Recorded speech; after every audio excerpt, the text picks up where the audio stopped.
Boa tarde, bem-vindos e bem-vindas ao Centro de Pesquisa e Formação do SESC.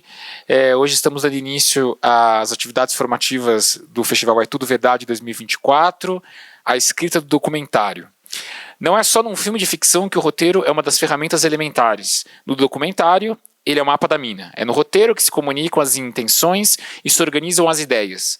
Fruto de uma parceria entre o É Tudo Verdade 2024 e o SESC São Paulo, o ciclo de palestras A Escrita do Documentário reúne no Centro de Pesquisa e Formação do SESC profissionais que transitam entre diversas áreas e têm ampla experiência de roteiro para discutir seus diferentes usos e caminhos, do documentário musical ao ativista. Para falar agora sobre o tema Imagem, assim é, se assim lhe parece, convidamos Di Moretti, roteirista, professor e consultor de roteiro. Escreveu mais de 20 longas metragens, entre eles os documentários O Velho, de 97, Tropicália, de 2012, Do Pó da Terra, 2016 e Dominguinhos, 2017.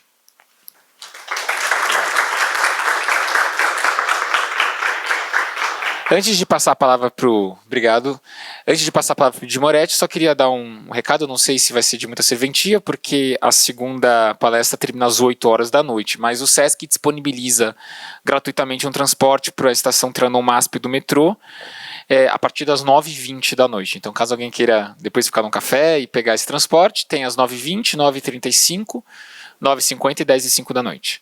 Então, passo então agora a palavra para o Di Moretti, agradecendo mais uma vez a parceria do festival e ao Di e a presença de vocês. Muito obrigado. Obrigado. Bom, eu queria agradecer a presença de todo mundo. Até comentei isso com a Amir, né, que na verdade o que a gente está fazendo aqui é tão inédito e tão importante que eu me senti, enfim, apesar do meu peso avantajado, pesando mais 200 quilos, porque na verdade é uma grande responsabilidade. Não tanta, porque eu vou falar daquilo que eu mais gosto de fazer na vida, daquilo que eu aprendi a fazer na vida, daquilo que me sustenta, né, no dia a dia, e por isso eu tenho essa relação muito próxima, enfim, com o cinema e principalmente com o roteiro. Eu queria então agradecer o pessoal aqui do SESC, eu queria agradecer o Amir pelo convite, e dizer que é quase que uma coincidência, porque o festival está fazendo 29 anos e eu tenho 32 de carreira, então talvez o primeiro festival que eu tenha frequentado e um dos primeiros festivais em que um filme meu, né, de roteiro tenha participado foi na Tudo Verdade, né, a gente participou com O Velho, a história de Luiz Carlos Prestes, isso acho que foi em 97 ou 98, então eu me sinto, enfim, super contente e agraciado por ter essa oportunidade de estar no festival, É Tudo Verdade, falando de roteiro, que é uma paixão da minha vida, e tentando, enfim, falar com vocês, contar essa história para vocês. Como a gente tem um tempo muito curto, na verdade não é uma aula, né? Palestra também eu acho um tanto quanto exagerado, então está cheia de aspas por aí. O que eu queria era conversar com vocês sobre essa minha experiência e sobre essa interação, né, entre ficção e documentário, entre roteiro de ficção e roteiro de documentário. Só que aí eu preciso voltar um pouquinho para falar, né, da função de roteirista, né, porque eu sempre acho importante, eu sou um roteirista militante. Eu fui um dos primeiros presidentes de uma associação de roteiro brasileira que se chamava AC, Autores de Cinema, né, junto com os meus queridos amigos Braulio Mantovani, Marçal Aquino, Marcos Lazzarini, enfim, gente que ainda está no mercado, né, gente que começou essa empreitada pelo roteiro, não se deixou levar pelo canto de sereia da direção, né, o que é muito fácil. E então esses caras são caras resistentes, né, que sobreviveram a todos esses anos, com todas as dificuldades. Ainda hoje, né, enfim, se na época da AC a gente tinha 30 associados e a gente contava nos dedos, talvez de uma mão, os roteiristas que sobreviviam, né, naquela época de roteiro, hoje a gente tem uma outra realidade, né, enfim, temos uma associação que nos representa hoje que se chama ABRA, que tem mais de 300 associados, então a representatividade do roteiro tal, no Brasil se amplificou durante esse tempo todo, só que o respeito pelo roteirista continua não existindo, né? Eu brinco sempre quando eu começo um curso de roteiro, dizendo que o roteirista sofre do mal dos 3 M's. A mídia, o meio e minha mãe não sabem o que eu faço. Como eu sou muito mais preocupado com a minha mãe do que com o meio e com a mídia, eu tento sempre explicar para ela, né? O que é um roteiro? O que é um roteirista? Bom, o roteirista é aquele cara que conta a história do filme. Então por que não coloca história D? Né? A gente fez várias, enfim, mesas sobre isso, né? E uma delas eu achei, na época achei bem divertida, que a gente chamou o Guillermo Arriaga, né? Que é o roteirista do Alejandro Iñárritu, né? Os mexicanos, que fizeram 3 filmes juntos. E o Guillermo Arriaga, aqui no Brasil, ele falava exatamente isso, né? Assim, por que a gente chama de roteirista, em espanhol, né? De guionista e roteiro de guion, né? Guion, tradução aproximada, é um mapa, né? E guionista é aquele que faz o mapa. Aí ele batia na mesa, ele falava, Shakespeare não fazia mapas. Shakespeare fazia obras, né, literárias, só que adaptadas para o teatro, para a literatura, e a gente faz para o cinema. E eu concordo com ele absolutamente, né? E quando eu falo dessa coisa da maldição dos 3 M's, é que hoje, né, se eu perguntar para vocês, pô, vocês viram um filme bacana no cinema e tal, quem é o roteirista? Né? A mídia provavelmente vai desconhecer esse fato, né? E não vai dar, enfim, não vai fazer justiça a quem escreveu aquela obra. E escrever uma obra dá muito trabalho, né? Escrever um filme dá muito trabalho, escrever um roteiro dá muito trabalho. Não que a gente queira, né, que a gente brinca dizendo, não que a gente queira um crédito de vaidade, mas a gente quer o crédito de justiça, né? De ser reconhecido. O que acontece também às vezes, e eu vou contar um pequeno exemplo disso, né? É que você escreve, você passa um ano e meio escrevendo um roteiro, seja para ficção, seja para documentário. Aí depois você vai ver lá nos créditos, né, na lista de créditos, no roll, né, da lista de créditos do filme e tal. E aí você vê que tem 6, 7 pessoas. Você fala, bom, onde elas estavam, né, enquanto eu estava trabalhando sozinho em casa? Né? Eu sempre dou como exemplo o filme Os Filhos de Francisco, né, que é Carolina Cocho, que a Carolina Cocho estava desenvolvendo um projeto para um livro, né, sobre, enfim, baseado em Filhos de Francisco. E foi para o Rio de Janeiro, mostrou isso para o Breno, da Conspiração. Ele falou assim, poxa, isso aqui dá um filme, né? Por que a gente não faz um roteiro desse escrito que você fez? Ela falou assim, não tenho experiência de roteirista. Não, vou te colocar a Patrícia Andrade, que é uma roteirista aqui da Conspiração, vocês trabalham juntas tal, e vocês desenvolvem o roteiro. Dito e feito, fizeram, né? O filme foi o sucesso que todo mundo sabe. Só que aí na lista de créditos de roteiro está Carolina Cocho, Patrícia Andrade, Breno Silveira, Paula Lavigne, Daniel Filho. Né? É impossível escrever um roteiro com todo esse pessoal. Né? Então, obviamente, você compartilha a sua ideia, o seu roteiro, a sua história, com o diretor, com o produtor, todo mundo traz boas informações, conselhos, enfim. E você o segue ou não, né, mas o critério de escrever aquele roteiro tem um responsável, que é o roteirista. Né? Por isso que todos os contratos, enfim, americanos dizem que só pode assinar um crédito de roteiro quem tenha pelo menos escrito mais de 1/3 do filme, ou 30% do filme. E aí a segunda piadinha da oficina de roteiro é que crédito de roteirista é que nem banheiro de rodoviária. Todo mundo quer colocar o nome. Né? E, então a gente lida com isso, né? Assim, o desconhecimento do nosso trabalho, né? E com isso, né? Às vezes, o achatamento do cachê, do valor real, específico, justo, né? A gente está vivendo agora, né, uma retomada, enfim, depois de 4 anos de trevas, a retomada dos editais, mas os roteiristas não são consultados, os roteiristas não têm pontuação, né, nesses editais, né, então continuamos na mesma política de sempre, de ignorar quem escreve esses roteiros, seja de documentário, seja de ficção. Enfim, não vou fazer disso um palanque político, apesar de estar num palanque, porque eu acho que isso é dá uma outra discussão, dá uma outra, enfim, um outro encontro, onde a gente pode falar mais sobre isso. Eu queria falar da minha experiência escrevendo roteiros, né, e por isso que eu me apropriei de uma frase, né, do Luigi Pirandello, né, assim é se assim lhe parece, porque eu sofri muito preconceito quando eu comecei a minha carreira, e eu comecei exatamente com um documentário, né, que eu disse para vocês, O Velho, a história de Luiz Carlos Prestes. Anos 90, e era uma época que se você dissesse que estava fazendo um documentário, as pessoas atravessavam a rua para não cruzar com você na mesma calçada. Né, porque o documentário era o filho bastardo, era o, enfim, absolutamente não reconhecido. Tal. A gente vinha de uma tradição, né, de Amaral Neto, o repórter, de Jean Manzon, né, que eram cinejornais que rolavam no cinema, e eram, se não eram todos muito oficiais, né, e oficialescos, e chapas brancas e tal, eles eram muito desinteressantes, né, muito sonolentos. Ou seja, toda razão para quem achava que um documentário era só aquilo. Né, mas a gente sabe, e hoje mais ainda, né, com a grande produção de documentários brasileiros, que documentário não é só isso.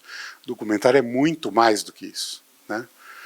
E eu começo só para dar esse depoimento, né, dessa coisa do velho. Né, vocês imaginam, a gente tinha 40 mil reais na época, estou falando dos anos 90, né, meados dos anos 90, 40 mil reais da Embrafilme na época, do rescaldo da Embrafilme, para fazer um filme, um longa-metragem de documentário, né, tal. E eu escrevi o roteiro, né, e aquelas coisas de... Nossa equipe tinha, na verdade, 3 pessoas básicas, né, o diretor, eu, roteirista, e o nosso diretor de fotografia. Só que eu assinava também a pesquisa, assinava a assistência de direção, assinava a habilitação do carro que movia essa equipe, e a gente fazia São Paulo e Rio, né, que eram os lugares onde esses depoentes estavam e onde a gente queria registrar esses caras. Então era essa equipe brancaleônica de 3 pessoas, correndo a Dutra, né, várias vezes, para registrar esses depoimentos e tentar construir um filme a partir daí. Por que eu estou falando isso e por que eu já estou falando dessa coisa da intervenção, né, da intersecção entre ficção e documentário? Vocês devem saber, né, o Brasil é um país sem memória, então a gente não tem imagens em movimento, eu diria, desde os anos 50 para trás. Né? Então a gente tinha que usar muito a imaginação, né, para fazer um documentário sobre um cara que viveu, né, sei lá, o Prestes, ele nasceu em 1898, né, e morreu em 1990. Então é um cara que viveu um período bastante grande, né, e ele estava intrinsecamente ligado à história do Brasil. Então como é que eu posso contar uma história documental, né, fora os depoimentos das pessoas que conviveram com o Prestes, a família, os amigos, os inimigos. Né? Mas como é que eu posso ilustrar esse material não tendo acesso a não ser a fotos? Né? E aí eu lembro, e por isso que eu trouxe essa questão para cá, porque aí é questão de você usar a sua cabeça de ficção para remediar ou para ilustrar ou para, enfim, engrandecer a narrativa documental. Eu lembro que tinha uma diária no Palácio do Catete, porque a gente tinha ido ouvir algumas pessoas lá no Rio de Janeiro. Falei assim, vamos gravar o Palácio do Catete? Aí o Tony, que era o diretor, falou assim, mas para quê? Né? A gente está com o dinheiro contado. Eu falei, vamos lá, vamos soltar a câmera. Né? E era tudo era 35, né, milímetros, não é soltar a câmera, não é uma DVzinha digital, né, uma GoPro, né? Não, era um puto equipamento. Como a gente tinha uma diária no Catete, eu falei, vamos subir lá no quarto do Getúlio, porque no filme a gente vai ter que falar da morte do Getúlio. Mas o que você vai fazer lá? Vai mostrar uma cama? Eu falei, exatamente isso, eu vou mostrar uma cama. Né, o roteiro em work in progress, né, porque na verdade estava sendo construído ali. Aí eu falei, vamos fazer o seguinte, vamos entrar no quarto, a câmera faz um recuo, né, uma pan, acompanhando como se fosse uma pessoa, vai até ao lado da cama. Parece que essa pessoa, que ela não existe, não tinha nenhum ator, quando ela sentar, a câmera baixa, como se estivesse sentando no nível da altura dela, e quando a câmera sentar, esse personagem invisível sentar, a gente vai ouvir o tiro e a gente vai para o enterro do Getúlio. Ou seja, era uma maneira ficcional de contar a morte do Getúlio sem ator. Com ator eu acho ruim, né? Porque geralmente vira aquele docudrama meio safado e tal. Fake, né?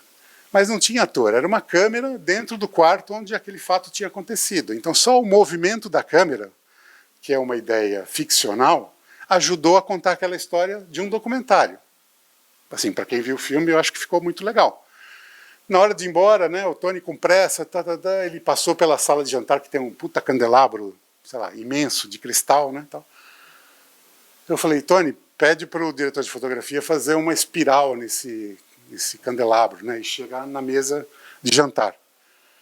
Aí ele falou assim, mas para quê? Eu falei, não, você não se incomoda que a gente vai usar isso em algum momento.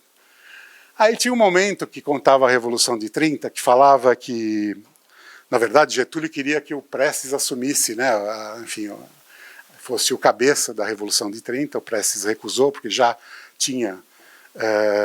era comunista, né, naquela época, e achava que era uma revolução muito burguesa, aquela revolução do Getúlio. Então mas o Prestes tinha os tenentes, né, que fizeram, enfim, a marcha da coluna e tal, que eram muito amigos, muito próximos, enfim, muito fiéis ao Prestes, né, mas que acabaram sendo cooptados pelo Getúlio. E então, aí eu falei, puta, vamos fazer uma quadrilha aqui do João Cabral de Melo Neto, né, então. Prestes, que gostava muito dos tenentes, que gostava muito do Getúlio, que odiava o Prestes, que gostava começou a gostar do Partido Comunista, que blá, blá, blá, blá, blá. E era uma quadrilha, né, era um poema em quadrilha. Eu falei, porra, aquela cena do espiral, do candelabro, conta essa história. E aí foi, né? A gente não tinha material, não tinha nada, e eu fiz a pesquisa, né? Eu fui na Cinemateca aqui em São Paulo e pesquisei muito material da década de 50. Então, por exemplo, descobri um interessantíssimo, muito engraçado, que era um dia numa academia de halterofilismo, fisiculturismo. E, né, gente puxando ferro, querendo contar um pouco da época. O final da matéria é um dos fisiculturistas pegando uma mulher, que também estava fazendo, enfim, sua ginástica lá e tal, pegava ela, transformava ela num halteres e subia e descia, e a locução, né, que era da Tupi na época, falava, né, do grande destaque da mulher sendo um supino, né? Enfim.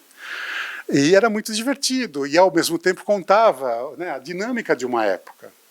Então, e esse é um conselho, né, quando a gente for fazer documentários, não se prendam àquela coisinha, né, tati-bitati, de ser muito informativo, didático, professoral. Ah, isso aqui não pertence a isso aqui. Tudo pertence a tudo, né? Assim é, se assim lhe parece. Então a gente pode usar a ficção para contar um documentário, como pode usar o documentário para contar uma ficção, né? Elas se comunicam desde sempre, isso é cinema, né? E cinema é muito mais do que esses dogmas, né, que separam as coisas, né? Não precisamos separar, elas trabalham juntas. E aí é muito engraçado, né, porque você vê como isso está impregnado nas pessoas, né, no público. Né, naquela época, o público de documentário era ridículo, né? A gente deu sorte, ficamos 3 meses com o velho no Cine Sesc, depois ele foi vendido para a GNT, virou uma série de 5 episódios, foi para a Cultura. Foi bem bacana, eu acho que é um case de sucesso de um documentário numa época que ninguém estava muito acostumado com documentário. E estou falando isso também, mais para reforçar essa coisa desse preconceito, né? Aí a gente vai adiantar alguns anos, né? Eu escrevi um filme sobre a Tropicália, né? Chamado Tropicália. E não sei porque eu fui o cara que foi fazer o lançamento desse filme num cinema em Ribeirão Preto. Beleza, eu gosto muito do filme, não sei quem viu Tropicália, também aconselho, Tropicália é bem bacana. E aí eu estava lá sozinho, o único representante, né, então, terminou o filme, né, todo mundo aplaudiu, de pé, várias vezes, né, aí chega o dono do cinema, né, me abraça, assim, tal, no palco, né, fala, e aí, Di, né, que ótimo, puxa, que experiência sensacional, tal, até parece um filme. Ai, meu Deus, acho que deu tudo errado, né? Porque, assim, Mas é um filme, né? Assim, é um documentário, né? Singelo, bacaninha, né? Mas por que não pode chamar ele de filme, né? É um filme. Então, eu acho que é um preconceito que a gente combate todo dia. E aí, para até, enfim, fazer loas de novo ao festival, é tudo verdade, no qual, né, eu já voltei 3 ou 4 vezes com filmes que eu escrevi, mas eu acho que isso é tão importante, né? A gente vê a dimensão do que isso alcançou, né? Hoje o É Tudo Verdade, se não for, né, o maior festival de cinema documentário do mundo, está entre os 3, né? E mobilizando pessoas, mobilizando público, né, para combater esse preconceito absurdo e hediondo, né, que separam as coisas, né? Cinema é cinema. Quando eu comecei a minha carreira, né, comecei com um documentário, mas não que eu achei que eu fosse ficar encalacrado, né, nesse escaninho chamado documentário. Para mim era bom, né, enfim, contar histórias, seja em qual formato, seja em qual gênero, usando seja qual for a linguagem, né? Então, se existe uma coisa que eu preserve, que eu acho que faz muito sentido agora, é valorizar, né, a linguagem cinematográfica, seja em função do gênero que você abrace, né? Somos contadores, nós roteiristas somos contadores de histórias, né? Falei para vocês, eu sou meio anti-acadêmico em relação a, né, não vou falar nenhum dogma, nenhum tabu, nenhum preceito, nenhum versículo para vocês da Bíblia, dos documentários, tal, não vou falar nada disso. Vou contar as minhas experiências dentro desse universo, né, e como me ajudou ter uma cabeça, né, o Oswald falava isso, né, com olhos livres para enxergar além, né, do formato. E eu acho que é isso que a gente deve fazer sempre, né? Do velho, eu só queria contar mais um casezinho, que também é importante, porque aí você percebe, enfim, tem muita gente que fala que roteiro não tem documentário, né? Opa! Documentário não tem roteiro. Que é um erro absoluto, né? Assim, roteiro tem que você pode não chamar de roteiro, mas ele tem uma estrutura básica, né, onde você vai sair para captar aquilo que você, enfim, planejou nessa estrutura, você desenhou nessa estrutura. Esse material vai voltar para você e você vai fazer um segundo roteiro, que a gente chama de roteiro de montagem, para organizar, ordenar essas ideias, né, essas imagens que vieram, para você tirar um roteiro, né, enfim, o roteiro final desse documentário. Estou falando isso porque no velho, e essa era uma preocupação do documentário, acho que isso é importante para todo mundo aqui, a gente estava fazendo um filme sobre Luiz Carlos Prestes. Eu não sei quem conhece a história do Luiz Carlos Prestes, mas enfim, comunista durante muito tempo, tal, né? Ele era um militar que saiu do exército, né? Ainda hoje ele é considerado o inimigo número 1 do exército brasileiro, porque ele abandonou o exército, foi fazer a coluna Prestes e blá blá blá e tal. Mas ele era, desde sempre, né, tal, um positivista. Então, ele era um cara muito racional, muito focado e bababá, então não tinha muita emoção. Então, em determinado momento do roteiro, do velho, eu cheguei para o Tony, o diretor, e falei, Tony, a gente precisa humanizar essa história, né? Porque esse personagem ele é muito duro, né? Esse personagem, né? E aí eu uso como exemplo um depoimento que ele dá. Quando a gente começou a fazer o filme, o Prestes já tinha morrido. Então a gente usou o material de uma entrevista do Nelson Pereira dos Santos, fez com o Prestes, anos antes, e ele tinha 8 horas de material, que ele nunca usou e ele cedeu para o filme. E tem um momento que o Nelson Pereira, né, naquela época, estava querendo arrancar algum gesto humano do Prestes, né, para falar, olha, ele é humano, né, esse cara é humano. E aí ele pergunta sobre a Olga. Né? Enfim, para quem conhece a história, Olga Benário morreu no campo de concentração, enfim, foi casada com o Prestes, se conheceram em 1935, não na versão Jaime Monjardim, mas enfim, na versão oficial, né, da história brasileira. E então é um período traumático, né, a primeira filha do Prestes, tal. Aí a câmera está quase que num close do Prestes, e o Nelson Pereira fala assim, Prestes, o que foi a Olga para você? Aí ele hesita. Ótimo, hesitação é humano. hesitação, tensão, nervosismo. Se ele pudesse suar, seria ótimo, né? Só um pouco, presta. Tal. Ele não quis suar na época, enfim. Ele hesita e ele vai começar a falar, e você percebe que ele está emocionado, mas que ele está segurando a emoção. Aí a câmera vai em direção, puxa um zoom para o rosto dele. Eu brinco dizendo que esse é um movimento de câmera chamado arranca-lágrimas, né? Você fala, chora desgraçado, né? Para você e tal. Aí a câmera está indo, quando está no close máximo dele, ele fala assim, a Olga foi um grande quadro da Internacional Socialista. Aí você fala assim, bom, vou entregar o boné, né? Porque não tem jeito, não vamos tirar nada daqui. Tal. Voltando agora. Aí a gente conseguiu um material do Prestes exilado na Rússia, né, em Moscou, na União Soviética, na verdade. Ele estava exilado lá na União Soviética, e o Luiz Carlos Prestes Filho, que é um cineasta também, tinha uma câmerazinha. Então ele filmava o pai dele em algumas situações, mas como o pai sabia, também eram posições formais, né, aquele quadro montado, né, tal, porque é o grande líder, né, da esquerda brasileira e tal.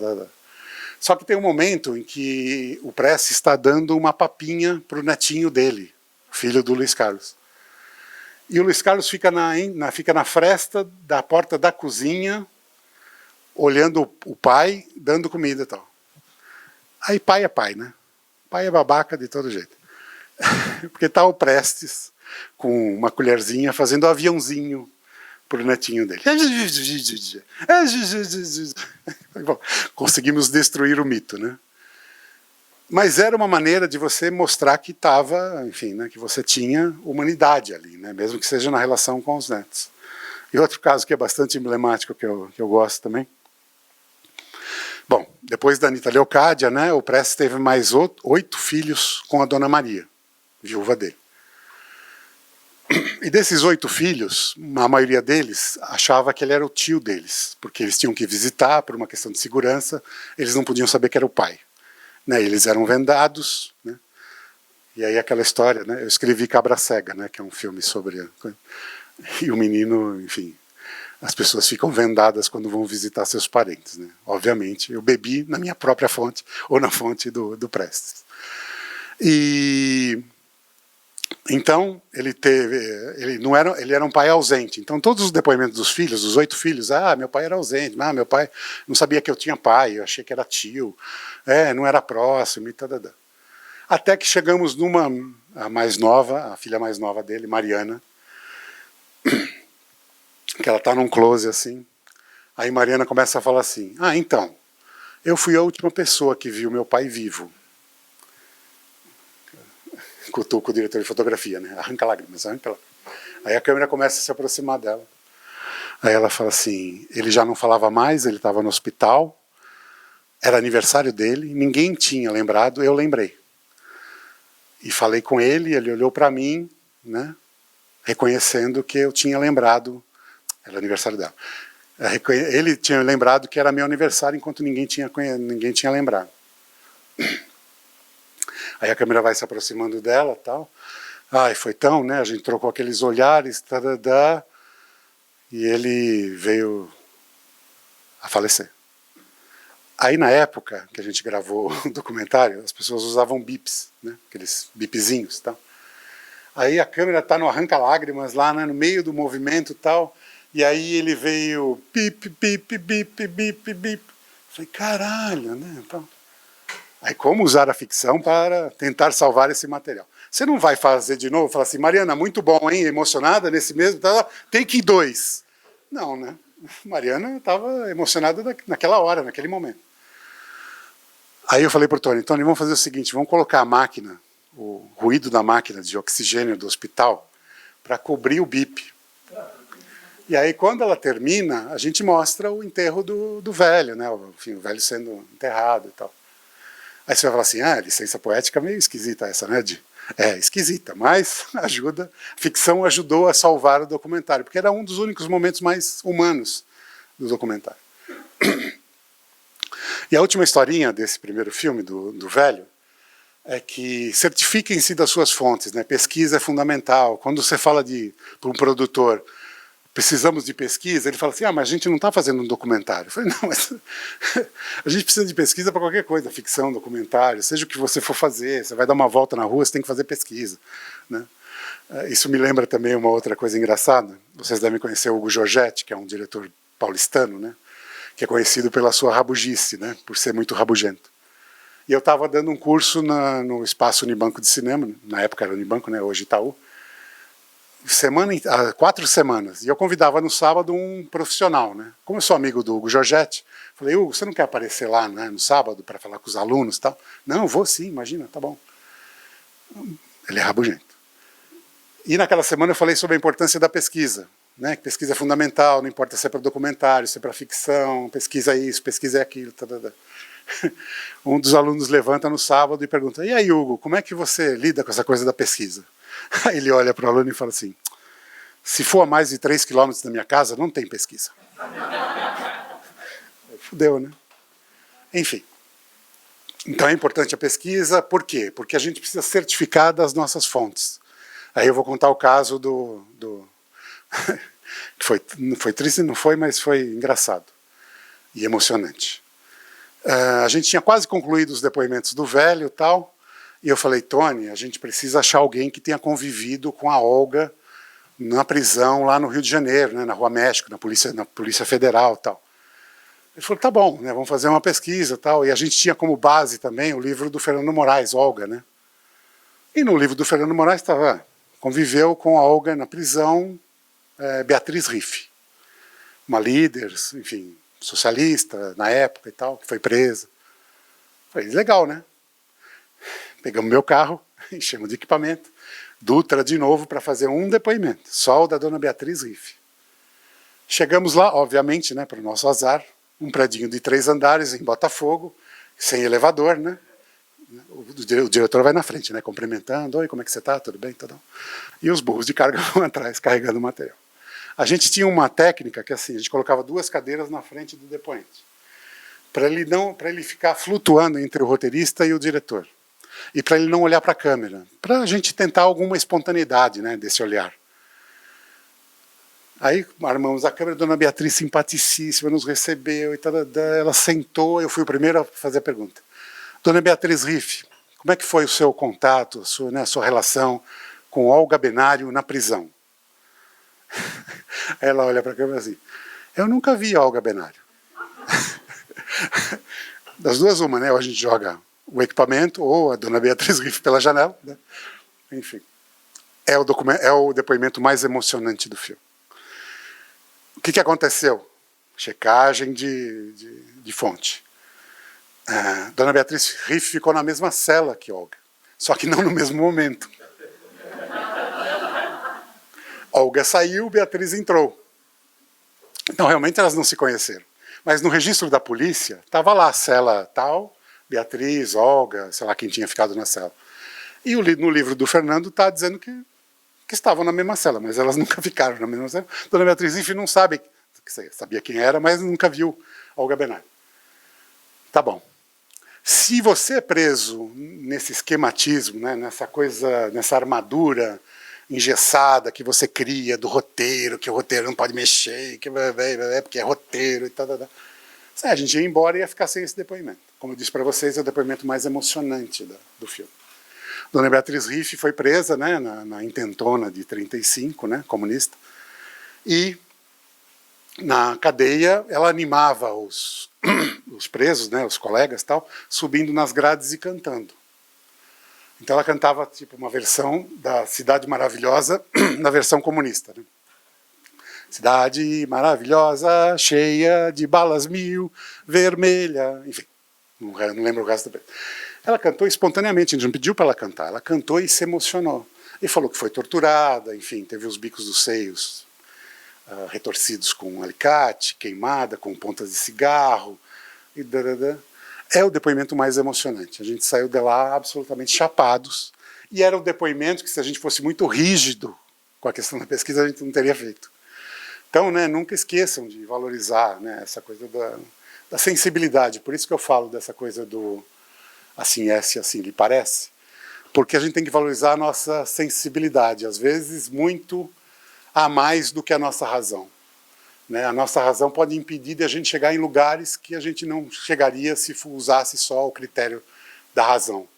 Né? Por isso que é super importante a gente manter essa coisa do foco da pesquisa, né? Da checagem das fontes e blá blá blá.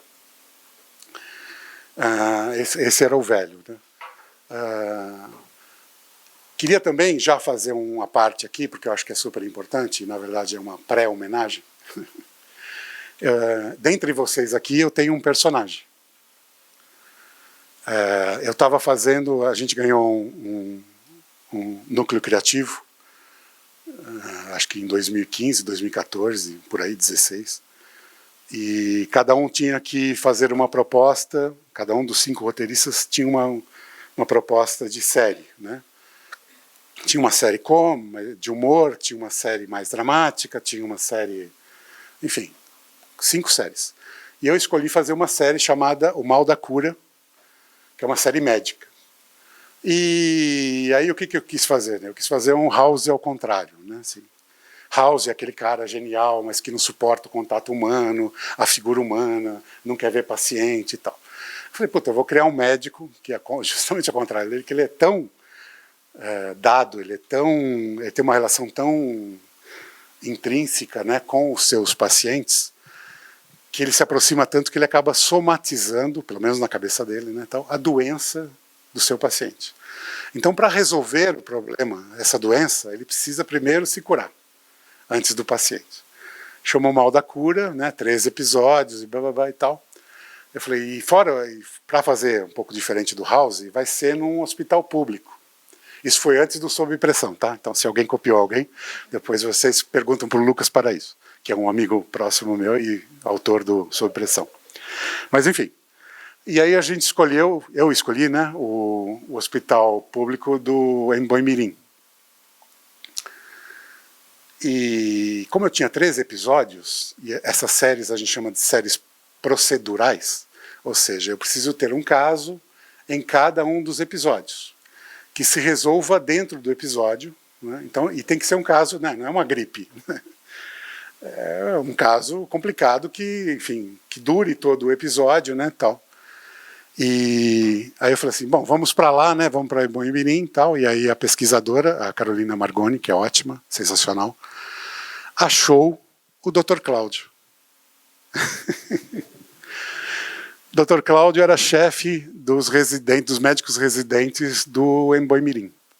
E acho que eu, falando isso até emocionado, tá, assim, é uma homenagem que eu deveria ter feito muito lá atrás.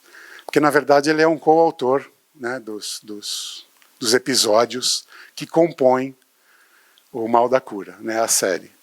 E, de novo, é aquela coisa de como você pode aproveitar, né, um material documental, real, né, a figura do Cláudio, né, tal, os casos que ele me trouxe, eu achando que ia chegar lá e falando assim, Cláudio, então, preciso disso, eu sei que é difícil, né, tal, é complicado, você vai me contar o quê? 2 casos, 3 casos? Eu falei, eu preciso de 13. Ele falou, eu tenho 30.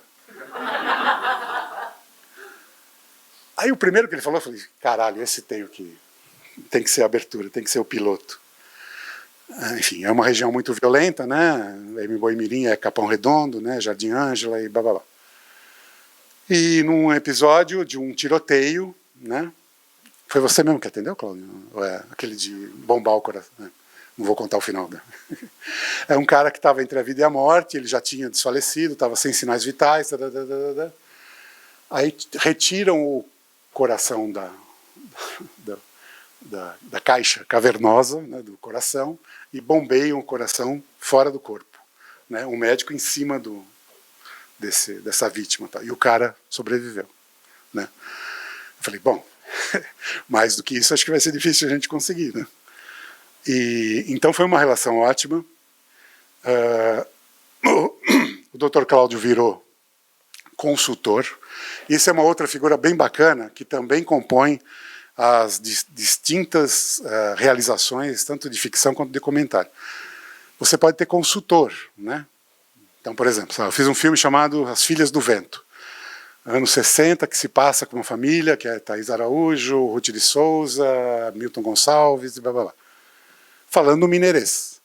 apesar de adorar Guimarães Rosa e gostar de escrever mineirês, eu sabia que eu não podia dar conta disso. Então eu tinha um consultor de prosódia mineira, um professor da Universidade de Minas Gerais. Então, esse uso dos consultores é vital, fundamental, né? São âncoras da realidade, né? Âncoras da linguagem documental, mas que te ajudam, né, a resolver problemas lá da frente de uma possível ficção, né? Então, eu acho que quando a gente está falando dessa coisa de tive uma ideia, quero correr atrás dela, não sei se ela é um documentário, se ela é uma ficção, eu acho que assim, desenvolva a história, veja a necessidade e não se limite, não se autolimite pela possível dificuldade que você vai ter pelo caminho, né? Essas linguagens, elas conversam entre elas são muito importantes e elas convivem, né? Então, se você acha que é isso, corra atrás, porque é isso. Você que está escrevendo, né? Então é você que é capaz de passar isso para frente e convencer o seu público, tá? E aí a gente estava conversando com esqueci o nome do coordenador aqui do SESC. Ele tem um amigo que escreveu um livro sobre Dominguinhos, né? Eu fiz o roteiro de um documentário, né, do Dominguinhos, e também passamos por esses mesmos problemas, né? Primeiro assim, quando a produtora me chamou, eles já tinham gravado, eles tinham conseguido uma grana qualquer, qualquer não, uma grana boa. E como o Dominguinhos já estava no hospital, eles resolveram, antes até dele ser internado, de gravarem números musicais do Dominguinhos com seus grandes parceiros, né? Gil, Elba, Lenine, Hermeto, enfim, vários.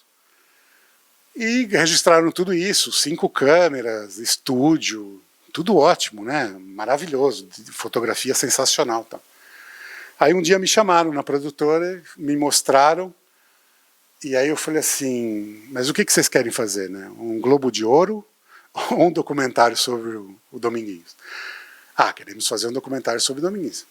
Então, desculpe, mas vocês não têm quase nada, né? Porque o que eles tinham é um monte de gente tocando com o Dominguinhos e falando, o Dominguinhos era foda, o Dominguinhos era fantástico, o Dominguinhos ouvido absoluto, o Dominguinhos era um grande pai, o Dominguinhos era um grande músico, o Dominguinhos era jazzista, o Dominguinhos era... Para você fazer isso, é melhor você não fazer filme nenhum, né? Vai ser o filme de loas e elogios ao personagem, né? Por que a gente está fazendo esse filme? Essa é uma outra pergunta que acho que vocês têm que fazer, independente do documentário da ficção.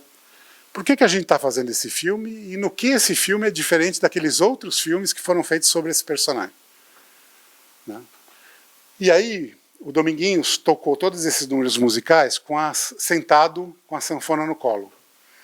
E aí eu cheguei para o produtor e falei assim, mas por que ele está tocando com a sanfona no colo?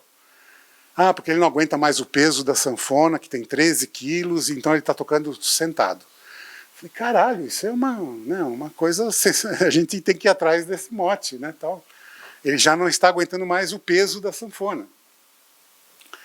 Aí falava, ele tem ouvido absoluto e blá e tal, porque é um grande músico e tal. Eu perguntava para o produtor, o que o Dominguinhos ouvia quando era criança? Não sei. Vamos no depoimento do Dominguinhos? Ele falava que ouvia a cobra rastejando pelo mato, a vaquejada, os carcarás passando, né, ele é de Garanhuns, né? Os carcarás passando, a cavalgada, os cavalos, tal. Eu falei, a gente tem que começar a contar essa história através da sensibilidade, né? Qual era a sensação auditiva desse cara que teve um ouvido absoluto, foi um instrumentista do caralho. O que ele ouvia? A gente precisa contar essa história. Aí eu escrevi um roteiro. Então, a gente já tinha a parte documental, né, que eram os depoimentos do Dominguinhos, o material de arquivo, né, registrando ele tocando na feira de Garanhuns, com os irmãos, e blá, blá, blá, blá, blá. Os encontros, né, com o Gonzagão, com o MPB e tal. Eu falei, mas a gente precisa reconstruir essa linha narrativa como se fosse realmente uma ficção, né? Então vamos abrir com um menino descalço, correndo na caatinga e ouvindo esses barulhos, esses ruídos. E eu falei assim, e do que o Dominguinhos está, na época, né, ele estava no hospital, em coma já, eu acho. Aí eu perguntei, do que ele está morrendo, né? Aí o produtor falou assim, de câncer do pulmão. Aí vejam aquela coisa das coincidências celestiais, né? Assim, não existe nada mais próximo de um instrumento parecido com o pulmão do que o fole de uma sanfona. Então vamos fazer esse menino correndo, ponto de vista do menino, não é ator, é um menino correndo, ponto de vista desse menino correndo entre a caatinga, ouvindo esses barulhos. Conforme ele vai ficando mais cansado, entra em meia fusão o fole de uma sanfona, né, abrindo e fechando. Só que você não ouve a sanfona, você ouve a respiração do menino. Desculpa, falsa modéstia, mas é uma imagem que já conta o filme. É a relação dele com a sanfona, ele vai morrer disso, né? E é a história desses dois caras, do Dominguinhos e da sanfona. Com toda a licença poética aqui. Foda-se Elba Ramalho, foda-se Lenine, foda-se Gilberto Gil. Eu quero contar a história desse cara, a relação dele com a sanfona, e ele contando a sua própria vida através dos offs captados em N entrevistas que ele deu durante a vida inteira dele. Não existe nada mais, não existe ninguém mais autorizado a falar da vida dele do que ele, né? Com toda a licença poética que possa existir, né, tal. Não adianta você colocar meia dúzia de loas, de elogios, de depoentes falando, como ele era o máximo, o que isso acrescenta ao filme? Não acrescenta nada. Então isso foi feito, né? Foram para Garanhuns, né? Registraram essa imagem em Super 8 para dar aquela textura de memória, né? De passado e tal. E o filme abre, depois do menino correndo, né? Tal. O filme abre com essa sanfona abrindo e fechando. E você, no filme, nos primeiros minutos, não tem nenhuma referência de áudio a não ser ruído. Você não tem música, você não tem depoimento, né? Porque é tudo construído pela sensibilidade da construção do ouvido do menino. E aí quando você vê contando a história do Dominguinhos, você vê a construção de uma sanfona. Ela sendo afinada, ela sendo montada, ou seja, ela está nascendo junto com a história desse menino. E no final, que é uma das últimas cenas do filme, que a gente deu sorte, ele faz um show no AMB, ele todo de branco, a sanfona branca, e tem uma cena dele no camarim, que ele deixa a sanfona em cima da cadeira, coloca o chapéu, né, dele de sertanejo em cima da coisa e sai do camarim. É o final do filme, é quando eles se separam. Então vejam que às vezes é muito de observação, não é nada genial, né? Puxa, é só sensibilidade. Né? Então vamos deixar os olhos livres para a gente ser atingido em cheio por essa sensibilidade de saber contar essas histórias. E elas têm os finais naturais. Eu não preciso mostrar o Dominguinhos no caixão, não preciso mostrar a Guadalupe chorando, não preciso mostrar a coisa fúnebre, terminar com silêncio, que nem o Jornal Nacional faz. Não preciso de nenhum recurso melodramático desse, piegas. Né? A história se conta, desde o começo até o seu final. É só você, enfim, insistir. Né? E aí eu lembro que nessa montagem só de ruídos no começo do filme, no roteiro, ela tinha mais ou menos 8 minutos. Aí eu lembro que eu tive uma reunião com a produção, que quase que eu fui demitido. Né? Que absurdo! Não acontece nada nesse filme, nos 8 primeiros minutos. Só é ruído, essas coisas todas. Não foi desse jeito, foi um pouco mais simpático. Eu falei, mas é a construção do som, é a construção da emoção. Né? Então, enfim, esse começo ficou com 4. Tá? Meu poder de negociação foi até o 4º minuto. Depois aí não tinha jeito nenhum. Tá? E era um estranhamento, né? Porque assim, eu tenho uma figura que eu brinco, que eu uso, na construção de roteiro de ficção e também de documentário, que eu dou nos cursos de roteiro, né, que na primeira aula eu falo assim, é importante que cada cena tenha um índice de QPE muito forte. E vou embora, né, assim, ninguém perguntou na hora, mandei bala e tal. Né. Aí chega no último dia, mas Di, o que é QPE? Falei, que merda é essa? Que porra é essa? Desculpa, QPE. Que porra é essa? Porque eu acho que toda cena tem que ter um que porra é essa. na cena de abertura, seja para pregar o público na cadeira, fala, senta aí, desgraçado, você vai ouvir essa história aqui. Esse é o diferencial, eu acho que esse é quando você conduz a história, você pega, né, o Billy Wilder, que era o grande roteirista, né, do universo, seja lá onde ele estiver, ele tinha os 10 mandamentos dele, que eram 11, que obviamente um deles ele fala, pega o público pelo pescoço nos primeiros 10 minutos e não o largue mais. Deixe seu público somar 2 mais 2, ele vai amá-lo para sempre. Então é isso, entendeu? Não precisa subestimar a cabeça do público. O público não vai aguentar 8 minutos de som sem ter alguém falando e tal. Aguenta. Né? Se o filme for legal, se a história for legal, tal, aguenta 8 minutos. Né? Eu não sei quem viu Zona de Interesse agora. Né? O que é o Zona de Interesse se eu não tiver aquela porra daquele áudio? Principalmente no começo, aquele longo black. Né? Por quê? Porque eu preciso levar o espectador, né, tirar ele da zona de conforto do cinema e colocar naquela situação que eu estou contando. Então eu tenho recursos. E às vezes o recurso é o não recurso, né? Uma tela em black. Às vezes é um áudio. Né? Então se permitam isso. Né? E aí eu lembro, aí mais um agradecimento ao Amir, o Dominguinhos estreou no É Tudo Verdade, né? A reação foi bem legal, ótimo, e aí eu encontrei uma produtora amiga, né? E ela falou, ainda mais com essa montagem de 4 minutos, né? E essa produtora falou assim, porra, Di, forte o filme, bacana, emocionante e tal, mas esse começo, né? Porra, 4 minutos e tal, né? Eu falei, mas o que você achou, né? Foi muito dramático, traumático para você? Ela falou assim, é muito poético.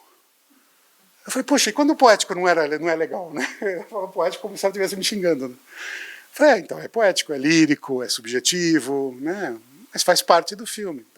Então, eu acho que como o público, enfim, se acostumou com a educação televisiva, né, da coisa do imediatismo, da ansiedade pela imagem, tudo isso às vezes cai numa vala comum em que ninguém, né, dá conta, e a gente é responsável por dar conta disso e fazer isso acontecer. A mesma coisa em relação ao Tropicália, já passando para um outro filme que também usa esses recursos da ficção. Bom, a gente precisava contar a história do tropicalismo, né, nos anos 67, 68, 69, quando ela acaba, né, e depois o Gil e o Caetano voltam do exílio em 72. Muito bem, a gente tinha uma ordem cronológica para contar essa história. Então, de novo, né, estamos falando de documentário e de ficção. Na ficção, para quem, enfim, já ouviu falar sobre isso, você tem a tal da estrutura narrativa clássica, né, que é você dividir a sua história em 3 atos dramáticos, né, o primeiro, o segundo e o terceiro.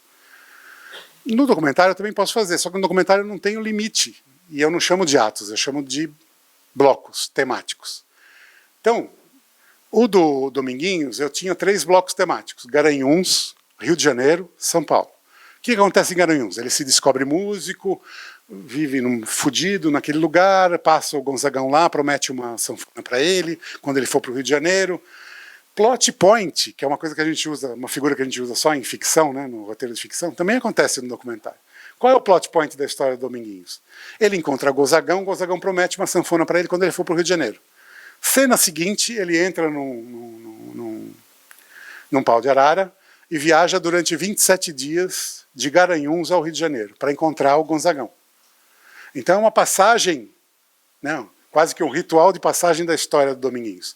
Então o primeiro ato dele é Garanhuns, a infância dele, que sons ele ouvia, o que ele tocava na feira de Garanhuns, com seus irmãos, e bababá, até que aparece, né, na figura, o Aristóteles falava isso, né, que chama o encontro com o mentor. É um determinado momento em que chega o mentor e fala, Frodo, vai queimar esse anel no vulcão do Sauron. Enfim, não, o nosso Gandalf aqui é o Gonzagão, né? Falou, vai para o Rio de Janeiro, menino.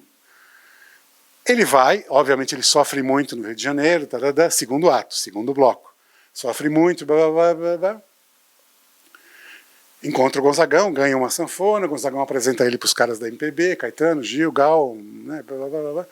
Ele estoura, ele faz muito sucesso. O auge do sucesso dele que na figura aristotélica chama limiar, é quando ele vai para o Festival de San Remo, na Itália, e na volta o avião dele sofre uma grande turbulência.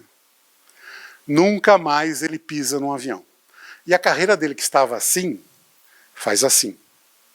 Né? Para viajar mesmo no Brasil, ele demorava 3, 4 dias no carro, dirigindo e tal. Então o segundo bloco é Rio de Janeiro. Qual é o plot point do segundo bloco, do segundo ato? Medo de avião, exatamente. Né? O que faz a mudança e a vida dele e a carreira dele mudar completamente. O terceiro ato é São Paulo. Ele volta para São Paulo, ele vai tocar no CTN, né, no Centro de Tradições Nordestinas. Tem um programa de rádio, mas a carreira dele já não está a mesma coisa que estava. Enquanto isso, né, é esse processo de separação que ele tem da sanfona. Então, se a gente for ver a estrutura narrativa do Dominguinhos, é uma estrutura narrativa ficcional. Mas está recheada de verdades, né, e de realidade. Quando a gente foi fazer Tropicália, tinha essa história de que, assim, todo aquele material de arquivo que a gente reuniu do Caetano e do Gil falando sobre Tropicália era sempre o mesmo. Como eles tiveram que contar essa história durante anos, você via o material da Cultura, da Globo, da Record, eram as mesmas declarações, com as mesmas palavras, com as mesmas vírgulas, com as mesmas pausas. Porque eles estavam de saco cheio, eles criaram, né, um discurso para falar sobre esse momento histórico, importante, Então, seria um grande erro eu repetir de novo esse mesmo esquema, né? Tipo, então vamos ouvi-lo, né? Que a gente chama de cabeças falantes, né? O Talking Heads, né? Câmera, depoimento, fala. Eu queria fugir disso. Falando nessa coisa das cabeças falantes, eu aconselho também. Tem um filme chamado Pina, do Wim Wenders, óbvio, né? Grande Wim Wenders, que foi fazer um documentário sobre a Pina Bausch. Aí você vai ver o filme, você fala assim, como é que ele fugiu das cabeças falantes, né? Dos talking heads, dos depoimentos, chato pra caralho, Ele gravou as respostas dos bailarinos da Pina Bausch, ele abre câmera e solta o off que ele já gravou. E eles têm que se virar na frente da câmera. Ótimo! Eles são bailarinos. Eles são absolutamente competentes por fazerem expressões faciais e corporais. Ótimo! É uma maneira que ele usou para driblar essa coisa do saco, né, cheio, né, de depoimento, câmera fechada, no depoente, blá blá blá. E aí a gente chegou numa conclusão que também não podia fazer isso no Tropicália, né? Caetano pro Gil, Gil pro Caetano, Caetano pro Gil. Então o filme não tem nenhum depoimento, até um momento que eu chamo de plot point, de novo uma figura ficcional, que a gente revela que eles estão vendo o filme junto com você. O que é isso? O filme começa, você está ouvindo o off do Gil e do Caetano durante todo o filme. Lá pela, sei lá, segundo terço do filme, começo do segundo terço do filme, a gente mostra o que a gente fez. A gente fez uma master, né, um copião, né, do material, levou eles para o estúdio, separadamente, todos separados, tal, lapelou eles, né, colocou uma lapela, e não fez nenhuma pergunta. Falou assim, reajam ao filme. Então, é um filme, é um documentário sobre Gil e Caetano, em que a gente não fez nenhuma pergunta. Foi, pô. E aí a reação deles. Então tem um momento em que o Caetano está vendo, e está vendo, por exemplo, um material que é do Leon Hirschman, que é sobre a lavagem da escadaria da igreja do Nosso Senhor do Bonfim, que o Leon Hirschman nunca tinha exibido. Aí o Caetano, quando vê aquilo, ele identifica a dona Canô no meio da escada. Ele fala, mainha, mainha, mainha. Óbvio que isso está no filme, né? A gente mostrou para o Gil, e aí tem o Gil ouvindo uma música dele, se eu não me engano, num teatro, né, quando eles estão voltando, e acho que a Gal, não sei, está cantando a música dele, ele começa a cantar junto. Caralho, por quê? Você mantém a espontaneidade, né, o QPE, você mantém a espontaneidade e você está contando a história, você não está deixando de contar a história, só que você está contando de uma maneira mais sensível, mais lúdica, mais alegórica, menos professoral, menos didática, menos cacete, né, enfim. Tudo que acho que é legal, porque isto é cinema, né? E tem uma outra coisa que está falando do QPE, né? Que assim, para quem viu o filme começa com um flash forward, né? Que é uma figura da ficção também, que você pega uma cena que está na linha narrativa lá na frente, 69, e a gente abre, coloca para abrir o filme. Que é uma entrevista que o Caetano, dá para a TV RTP, para o Raul Sonado, onde o Raul Sonado olha para ele e fala assim, então, Caetano, você poderia resumir aqui, né, para os ingleses e para as pessoas aqui, o que foi a Tropicália, o tropicalismo? Ele fala, não sou mais responsável por isso, não tenho nenhuma responsabilidade, desconheço o tropicalismo. Mas aqui, para essa plateia tal, né, tem muita gente de fora que não conhece a história, aí ele olha para a câmera e fala, well, e o filme começa. Ou seja, o público vai acompanhar a história da Tropicália junto com quem não sabia nada sobre Tropicália. O Matheus está fazendo sinal que eu preciso acabar, infelizmente, enfim. Mas só para concluir essa coisa dessa história toda que eu contei para vocês rapidamente, infelizmente. Queria ouvir vocês, mas realmente o tempo é muito curto. Por favor, não desistam. A aventura de ser roteirista, de escrever, apesar de tudo que eu contei. Releguem, porque é uma aventura, né, eu escrevi 3 filmes que foram produzidos e lançados, né? Então eu acho que nos meus 32 anos de carreira, eu acho que isso é quase que um recorde, né, não sei, porque realmente é uma coisa muito, muito incomum no mercado brasileiro. E eu posso dizer para vocês que eu vivi centenas de vidas, eu frequentei centenas de lugares. Eu passei uma noite na porra do pronto-socorro do hospital do Emboimirim, vendo atrocidades, mas eu precisei viver isso para poder escrever sobre isso. E eu me sinto muito mais realizado hoje, como pessoa, como roteirista, por ter passado aquela noite no Emboimirim. Ia me fazer uma porra de uma falta danada no meu currículo não ter passado uma noite na porra do pronto-socorro do Emboimirim. Então, falando isso, insistam, persistam, resistam, porque vale a pena contar histórias, né? E elas não precisam ser engessadas, a gente não precisa rotular elas de documentário, ficção, filme, não filme e tal. Tá bom? Queria agradecer muito ao Matheus, que me trouxe aqui, ao Amir, ao pessoal do Sesc, e, por favor, continuem vendo cinema com os olhos livres. Obrigado.